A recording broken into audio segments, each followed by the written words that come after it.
बहना हो तो कैसी हो, क्षमा बहना जैसी हो, क्षमा बहना कहाँ चली, संयम पद अपनाने को, संयम जीवन सार है, भक्ति सब प्रकार है। ये जो संयमी की जय जयकार हो रही है ना, और सारे कामकाज छोड़कर आज हम जो यहाँ इकट्ठे हुए हैं, ये जय जयकार करने, लेकिन किसकी? इनके संयम भाव की। तो आओ जरा जानते हैं कि ये संयम पर पथ पर बढ़ने वाले जो कदम हैं, इनका सफर कैसे शुरू हुआ है। राजस्थान हम सभी का ओरिजिन, वहीं के गोगलाव गांव से बालाघाट आ बसा बोथरा परिवार। रंगीले राजस्थान का रेतीला गांव गोगलाव। तारीख 28 मई 1998 ज्येष्ठ सुदी तीज। बोथरा परिवार के मंदिर की ध्वजा लहराई थी, मानो पुण्यवानी के उदय का संकेत हो। जी हाँ, पुण्यवानी परिवार में बिटिया का रूप लेकर 1:05 पर मुस्कुराई थी। बिटिया के प्रथम रुदन के रूप में, और पूरे परिवार में खुशियों की लहर सी लहराई। भले ही वे ये नहीं जानते थे कि ये जो कन्या रत्न है जी शासन के मुकुट में चढ़ा जाएगा, किंतु वो अपने परदादा, चाचा, बुआ सभी के हृदय का हार बन गई। बड़े प्यार से, दुलार से परदादा सा ने नन्ही परी का नाम रखा क्षमा। शायद उन्हें संकेत था कि 6 काय की जीवों को क्षमादान हेतु बालिका का अवतरण हुआ है। परदादा सा श्री जवरीमल जी बोथरा, दादा सा श्रीमान चिरंजी लाल जी बोथरा तथा उनके 3 भाई, ऐसे 5 दादा सा का स्नेह दुलार। पिता श्री निर्मल जी बोथरा, इनके सुसंस्कार खून में लेकर क्षमा ने अपना जीवन शुरू किया। तीसरे वर्ष में बालिका क्षमा ने कदम रखा और प्राथमिक शिक्षा हेतु डॉक्टर एस राधाकृष्णन में उसे दाखिल किया गया। बच्चे तो होते ही मन को मोहने वाले हैं, और पुण्यवान व्यक्ति तो सभी को आकर्षित करते हैं। सभी शिक्षक शिक्षिकाओं की मनभावन छात्रा बनी क्षमा। कक्षा 6 से 12 तक की पढ़ाई Dadawadi Jain higher secondary school में हुई। ये तो हुई स्कूल के पढ़ाई की बात। घर में भी सब कुछ बड़ा खुशनुमा सा था। पापा का प्यार, मम्मी की मीठी सी डांट फटकार, चाचा का असीम स्नेह, चाची की मीठी सी मनुहार, भाई दीपक से होने वाली नोक-झोंक, और चलबुला सा रहा क्षमा का बचपन। पापा, 3 चाचा, एक बुआ, भरा पूरा सा परिवार। खाने पीने का बड़ा शौक, और अपने मम्मी के हाथ के विविध व्यंजन, खास करके इडली, ये तो क्षमा की कमजोरी थी। इसके अलावा एक और परिवार होता है दोस्तों का, जिनका जीवन में अलग ही महत्व होता है। वे जीवन के ऐसे पहिए होते हैं कि जिनसे जीवन गतिमान होता है।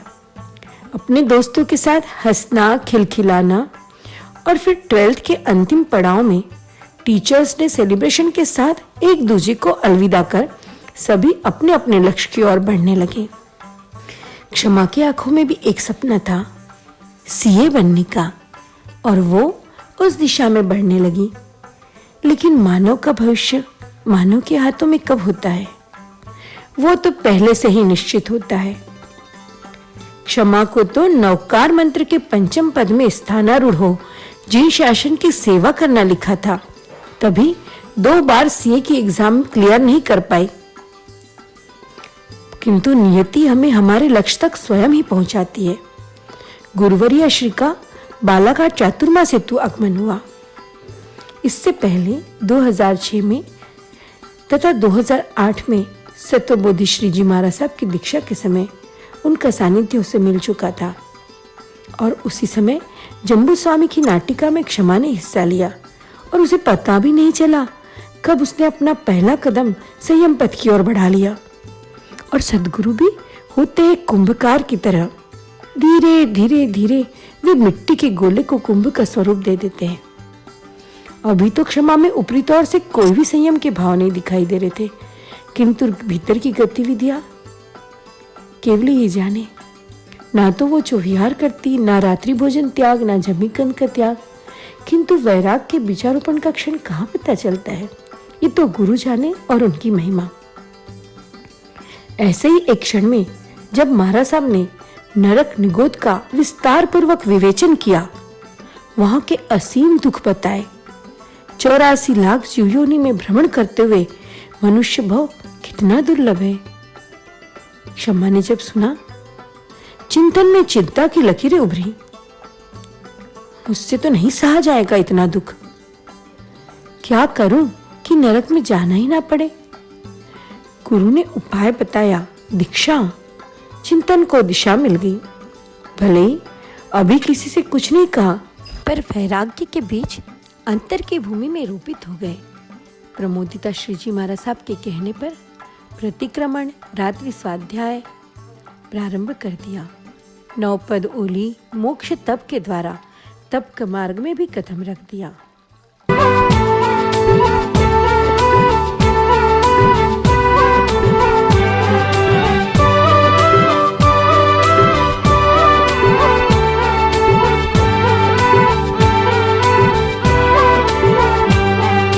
एक दिन दीक्षा लूंगा मन में ये भाव, एक दिन रख दूंगा मैं संयम पद पे पाँव। एक दिन दीक्षा लूंगा मन में ये भाव, एक दिन रख दूंगा मैं संयम पद पे पाँव। एक दिन बिरती धर का पहनूंगा मैं वेश, एक दिन लोचूंगा मैं निज हाथों से केश। एक दिन दीक्षा लूंगा मन में ये भाव, एक दिन रख दूंगा मैं संयम पद पे पाँव।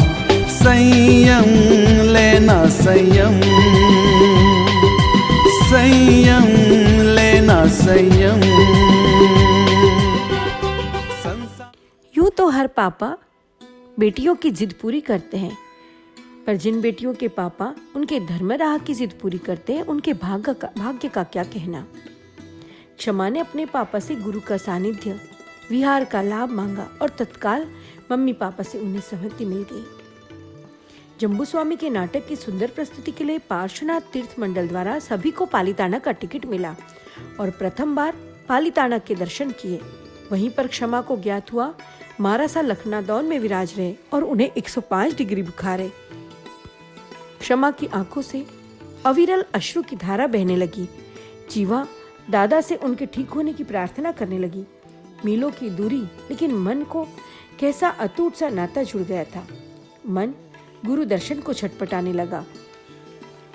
ऐसा ही एक प्रसंग है जब भोपाल चातुर्मास 2018 का तय हुआ। उस समय 6 मास के बाद गुरु दर्शन को जाने का अवसर क्षमा के जीवन में आया। जैसे ही क्षमा ने अपने गुरु के चरणों में वंदन किया, मस्तक झुकाया, महाराज साहब ने बड़े स्नेह से, प्यार से उसे अपनी गोद में सुला लिया। वो स्नेह में स्पर्श क्षमा को अंदर तक अभिभूत कर गया। इसी तरह अनेकों प्रसंग है जब महाराज साहब का अन्य साध्वी वृंदों का आशीर्वाद, स्नेह, प्रेरणा के रूप में उसे आत्म उत्थान में अग्रसर करता रहा। 2018 में जब केवल्य धाम में उपदान तप में जाने का अवसर आया, क्षमा की बाल्यावस्था और उपदान धर्म की कठिन चर्या, क्षमा को लगा मुझसे तो ना हो पाएगा, किंतु जब प्रभु की शरण ले ली तो सब संभव है। 19 जनवरी 19 को मोक्षमाला का कार्यक्रम सानंद संपन्न हुआ और जब क्षमा बालाघाट लौटी तो यहाँ के श्री संघ ने भी शहर की बेटी का मन से अनुमोदन किया, कार्यक्रम रखा और उसी कार्यक्रम में क्षमा ने अपनी दीक्षा की बात रखी और उनके पिता ने सहर्ष अपनी बेटी की मांग को मान्य कर लिया। 8 अप्रैल 2019 स्थान अष्टापज्जी गुरुवर्या श्री के 50वें संयम दिवस का प्रसंग। क्षमा मन में अपार हर्ष लिए इस कार्यक्रम में शामिल हुई। तभी 2019 का चौमासा दुर्ग श्री संघ को मिला और आखातिश तक अष्टापद में रुकना हुआ। क्षमा गुरुनिसा के साथ विहार का अनुभव लेने लगी। विहार की कठिन चर्या को पास से देखने का, समझने का अवसर उसे मिला। दुर्ग में महाराज साहब का मंगल प्रवेश 8 जुलाई 19 को हुआ। सेवा, साधना, स्वाध्याय, दर्शन, पूजा सभी में तीनों मोक्ष बहनें एक साथ रहने लगी। उसी के बाद शिखर जी की पंचतीर्थी, बनारस, झारखंड आदि तीर्थ, काकंदी, गुणिया जी, राजगृही, लच्छावाड़ में आचार्य श्री के मंगल दर्शन हुए और वहीं से साथ में विहार होने लगा। 3 साध्वी जी तथा 1 साधु जी के वर्ष तप के पारने में सिवनी जाने की योजना बनी, लेकिन मार्च 20 को जब वे कौशाम्बी पहुंचे, लॉकडाउन घोषित हुआ और धीरे धीरे उसकी अवधि भी बढ़ गई। लेकिन कहते हैं ना, साधु तो होते ही है मस्त मौला। उन्होंने वहीं जप तप ज्ञान साधना कर आखा तीज का पर्व धूमधाम से मनाया। 20 मई को पुनः विहार यात्रा प्रारंभ होते हुए चित्रकूट, सतना, मैहर होते हुए जबलपुर पहुंची और क्षमा बालाघाट आ गई। गुरनी जी के सानिध्य में रहकर भरपूर ज्ञान, ध्यान, तप आदि में जुड़ गई। वैराग्य शतक, तत्वार्थ आदि सीखा, उपध्यान की आलोचना के पोषित किए और मन ही मन दीक्षा के लिए व्याकुल होने लगी। अंत में वो घड़ी भी आई जब उनके पिताश्री ने परिवार एवं संघ से बात करके 13 नवंबर 20 को संघ के मैनेजिंग ट्रस्टी को आज्ञा पत्र दे दिया। 17 नवंबर 20 को जब क्षमा गुरुदेव के पास पहुंची, तब गुरुदेव ने कोरोना की भीषण महामारी काल में भी क्षमा की भावना को देखते हुए उसे दीक्षा का मुहूर्त प्रदान किया। ये तो हुआ क्षमा का वैराग्य जीवन। लेकिन दादा, दादी, चाचा, चाची, बुआ, पापा, मम्मी और भाई, इन सब के बीच से निकलकर अचानक से एक छोटी सी गुड़िया दीक्षा लेने के लिए निकल पड़ी। माँ ने पूरी तरह से उसे आजमाने की कोशिश की, उसे टटोला, समझाया, लेकिन जब उन्होंने पाया कि हाँ, ये तो बड़ी पक्की है, मजबूत है, उन्होंने भी सहर्ष दीक्षा की आज्ञा दे दी। लेकिन माँ का मन तो माँ का मन ही होता है। सोचने लगी, सोशल मीडिया पर हरदम एक्टिव रहने वाली मेरी लाडो क्या चल पाएगी इन संयमित राहों पर? खाने पीने की शौकीन मेरी बिटिया क्या सह पाएगी क्षुधा का परिचय? माँ की आंखें रह रह कर भीगने लगी, लेकिन क्षमा का इरादा अटल रहा। पापा की इस शांताबाई ने कर्म रूपी दावानल को शांत करने का मार्ग जो चुन लिया था,